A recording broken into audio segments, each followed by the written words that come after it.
हमने last lecture में 8086 micro processor के बारे में काफ़ी चीज़ें बताई थी। अब हम उसी को कंटिन्यू करेंगे, जिसमें हमने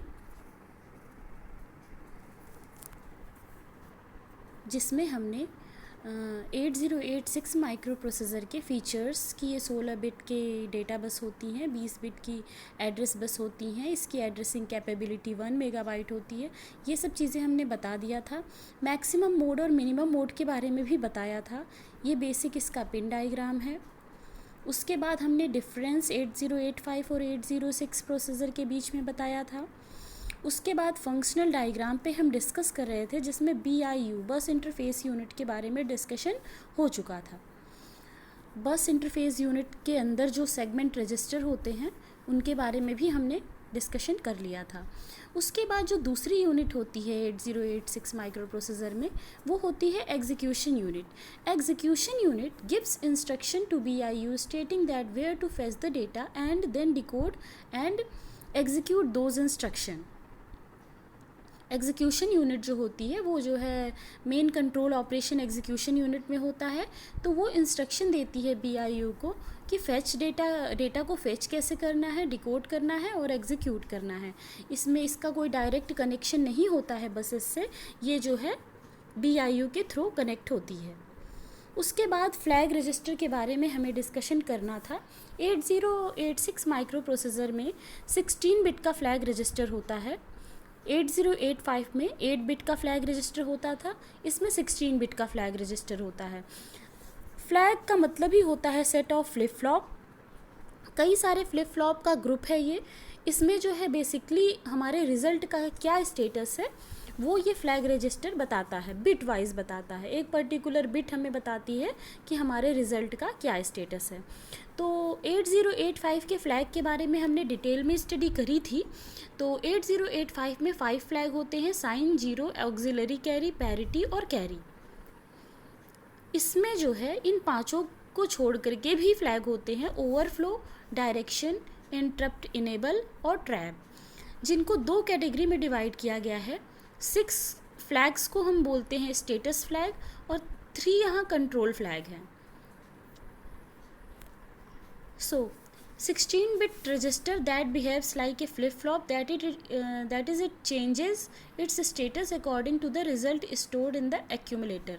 जो रिज़ल्ट आपका एक्यूमुलेटर में स्टोर है उसके अकॉर्डिंगली ये जो बिट्स हैं वो आपकी स्टेटस अपना चेंज करती हैं, आइदर 0 और 1, सेट और रीसेट। It has 9 flags. इसमें 9 फ्लैग्स होते हैं, जिनको 2 कैटेगरी में डिवाइड किया गया है, कंडीशनल फ्लैग और कंट्रोल फ्लैग।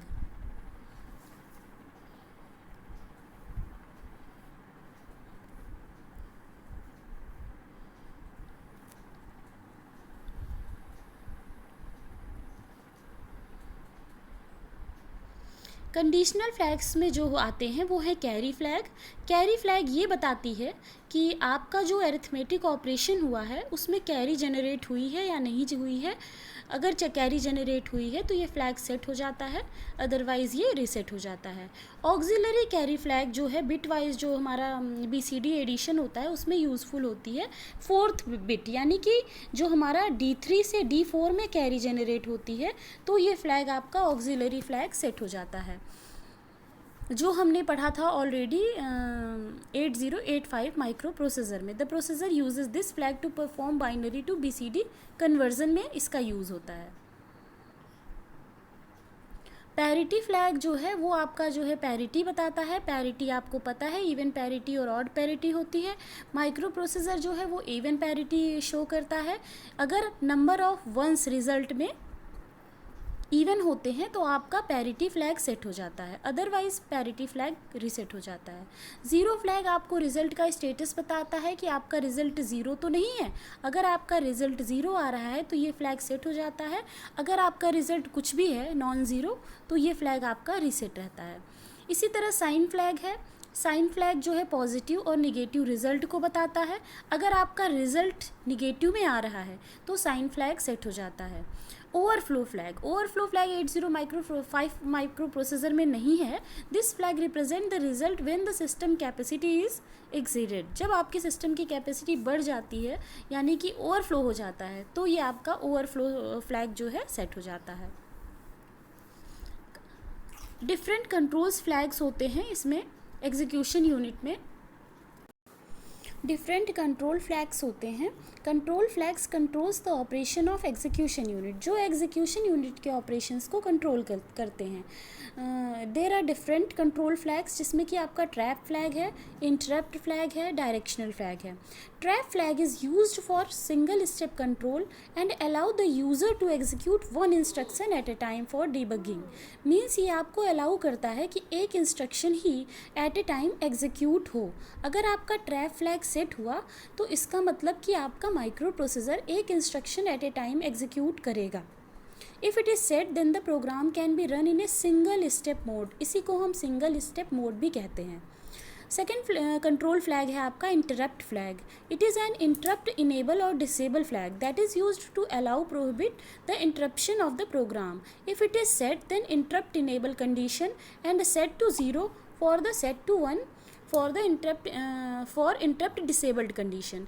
अगर आपका इंटरप्ट फ्लैग 1 है इसका मतलब आपका इंटरप्ट इनेबल कंडीशन है, और अगर आपका सेट है ये फ्लैग 0 है, 0 पर सेट है तो आपका इंटरप्ट डिसेबल कंडीशन है। ये इंटरप्ट फ्लैग जो है वो इंटरप्ट को दिखाता है। इंटरप्ट हम ऑलरेडी 8085 में पढ़े हैं, डिफरेंट टाइप्स ऑफ इंटरप्ट। सो ये फ्लैग आपका यहाँ पर एक एक्स्ट्रा फ्लैग होता है जो कि इंटरप्ट की पोजीशन को डिस्क्राइब करता है।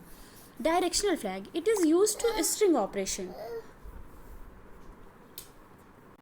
डायरेक्शनल फ्लैग जो है वो स्ट्रिंग ऑपरेशन को डिस्क्राइब करता है, जिसका जैसे कि इसका नाम ही सजेस्ट है डायरेक्शनल फ्लैग। अगर ये सेट होता है तो string bytes are accessed from higher memory address to lower memory address, यानी कि जो हमारा हायर मेमोरी एड्रेस है वो पहले माना जाएगा, उसके बाद लोअर मेमोरी एड्रेस माना जाएगा। ये अगर डायरेक्शनल फ्लैग आपका सेट है तो बेसिकली हम ये कहना चाहते हैं कि trap flag, interrupt flag, directional flag, ये तीनों फ्लैग जो है ये कंट्रोल फ्लैग हैं। उसके बाद हम इस पर डिस्कस करते हैं 8086 के जो रजिस्टर्स हैं, रजिस्टर स्ट्रक्चर है 8086 का। तो all the registers of 8086 are 16-bit register. The general purpose register can be used as either 8-bit register और 16-bit register. The register set can be characterized in 4 unit. तो 4 different category में हम इसको जो है कैरेक्टराइज करते हैं। General purpose register, status and control register, index register and segment register. General purpose register में भी 4 टाइप्स के होते हैं, एक्यूमुलेटर, बेस और कोड और डेटा। तो एक्यूमुलेटर जो है AX और BX, CX, DX से हम इसको लिखते हैं। AX आपका एक्यूमुलेटर होता है जिसमें AH और AL, AH MSB होती हैं, AL उसकी LSB होती है, यानी कि जो स्टार्टिंग की जो बिट्स होती है वो AH में होती है और जो लोअर ऑर्डर बिट होती है वो AL में होती हैं। सिमिलरली आपका BX, CX और DX होता है। डिफरेंट इंडेक्स रजिस्टर और पॉइंटर होते हैं, वो हैं आपके बेस पॉइंटर और स्टैक पॉइंटर, सोर्स इंडेक्स और डेस्टिनेशन इंडेक्स। सिमिलरली आपके स्टेटस और कंट्रोल रजिस्टर में फ्लैग होता है, फ्लैग हम ऑलरेडी डिस्कस कर चुके हैं, और इंस्ट्रक्शन पॉइंटर होता है जो कि आपका ऑलरेडी एग्जीक्यूशन बस इंटरफेस यूनिट में डिस्कस किया जा चुका है।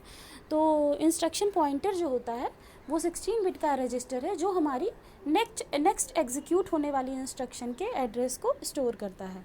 डिफरेंट सेगमेंट रजिस्टर भी हम आपके बस इंटरफेस यूनिट में डिस्कस कर चुके हैं।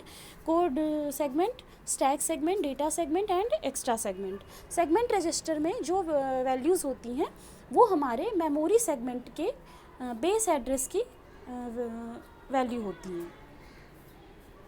तो अगर आपके एग्ज़ाम में क्वेश्चन पूछेगा माइक्रो प्रोसेसर 8086 के रजिस्टर स्ट्रक्चर को, तो आप ये वाला डायग्राम बना करके 1 by 1 सारे रजिस्टर्स का क्या रोल होता है वो आप समझा देंगे। General purpose register, there are 8 general purpose register, AH, AL, BH, BL, CH, CL, DH, DL। These register can be used individually to store 8 bit data. इसको हम इंडिविजुअल 8 बिट डेटा के को स्टोर करने के लिए यूज़ करते हैं, और इसको एज ए पेयर हम 16 बिट डेटा को स्टोर करने के लिए यूज़ करते हैं। पेयर मतलब कि पेयर में हम उसको AX, BX, CX और DX लिखते हैं। The valid register pairs are AH-AL, BH-BH, CH-CL, DH-DL। यही ये रजिस्टर पेयर हैं, अलग अलग पेयर आप नहीं बना सकते हैं। It is refer to the AX, BX, CX and DX respectively. अब अलग अलग रजिस्टर्स का भी अलग अलग रोल होता है। फॉर एग्ज़ाम्पल आपका AX रजिस्टर है तो ये आपका एक्यूमुलेटर रजिस्टर है। It is use to store operand for arithmetic operation. ये आपका अरिथमेटिक ऑपरेशन के रिज़ल्ट को स्टोर करने के लिए यूज़ होता है। जो एक्यूमुलेटर का रोल होता है वही यहाँ पर AX रजिस्टर का रोल होता है। बेस रजिस्टर है। बेस रजिस्टर जो है वो base address of memory area with in the data segment. ये जो है आपका बेस एड्रेस को स्टोर करने के लिए यूज़ होता है।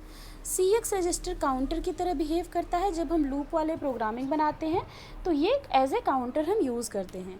DX रजिस्टर जो है वो IO पोर्ट एड्रेस को स्टोर करता है फॉर IO इंस्ट्रक्शन के लिए। स्टैक पॉइंटर रजिस्टर जो हम 8085 में पढ़ते थे वही स्टैक पॉइंटर का यहाँ भी रोल है। ये हमारा स्टैक के टॉप के लोकेशन को स्टोर करता है।